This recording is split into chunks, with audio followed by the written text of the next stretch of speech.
নমস্কার, কেমন আছেন আপনারা সবাই? আশা করছি ভালো আছেন। আজ চলে এলাম একটা রেসিপি নিয়ে। আজ বানাবো মটর ঘুগনি চিকেন কিমা দিয়ে। তার জন্য কড়াই গরম হয়ে গেছে, কড়াইতে তেল দিয়ে নিয়েছি। এখানে আদা, রসুন, কাঁচা লঙ্কা আর একটু পেঁয়াজ বেটে নেব, সেটাকে দিয়ে দিচ্ছি।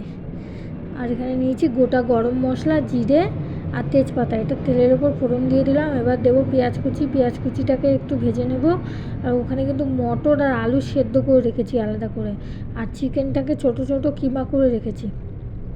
এবার বাটা মশলাটাকে দিয়ে দিলাম, আদা, রসুন আর কাঁচা লঙ্কা। এটাকে একটু কষিয়ে নেব। কষিয়ে দিয়ে দেবো গুঁড়ো মশলা, জিরে গুঁড়ো, লঙ্কা গুঁড়ো, ধনে গুঁড়ো, হলুদ দিয়ে কষিয়ে নেব তেল ছাড়া পর্যন্ত। দিয়ে দিচ্ছি টমেটো কুচিটাকে দিয়েও ভালো করে একটু মিশিয়ে নেব। তারপরে দিয়ে দেবো চিকেন কিমাটাকে দিয়ে একটু ভালো করে কষিয়ে নেব।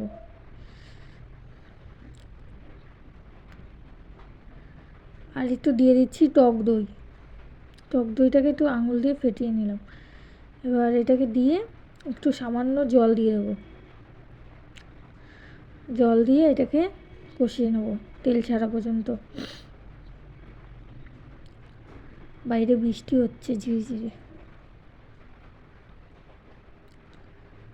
কষে এসছে, কালারটাও দেখো কি সুন্দর এসছে। এবার দিয়ে দেবো সেদ্ধ করে রাখা মটর। এটা কিন্তু রুটি, পরোটা, লুচি সব কিছুর সাথে খুব ভালো লাগবে খেতে। একবার ট্রাই করে দেখবেন। আর দিয়ে দেবো সেদ্ধ করে রাখা আলু, ভেঙে দিয়ে দেবো। এটাকে কিন্তু টুকরো করিনি, এটা হাত দিয়ে ভেঙে রেখেছি। দিয়ে এটাকে কষিয়ে নেব। এটা দিলে পরে আলুটা আর জিনিসটা একটু আঠা আঠা গেবি হবে। কষানো হয়ে গেছে। এবার যে মটর সেদ্ধ করা যে জলটা ছিল সেই জলটাকে দিয়ে দেবো, দিয়ে ভালো করে ফুটিয়ে নেব। আজকে কিন্তু কোনো রান্নায় চিনি ব্যবহার করিনি, আমি চিনি ছাড়াই রান্না করবো আজকে। আমি চিকেনটা দিয়েছি তো ওই জন্য চিনিটা দিইনি, চিনিটাকে অ্যাভয়েড করেছি। ফুটে এসছে। এবার দিয়ে দেবো গরম মশলার গুঁড়ো।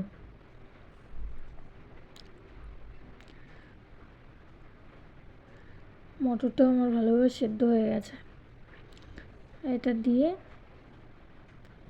নামিয়ে নেব।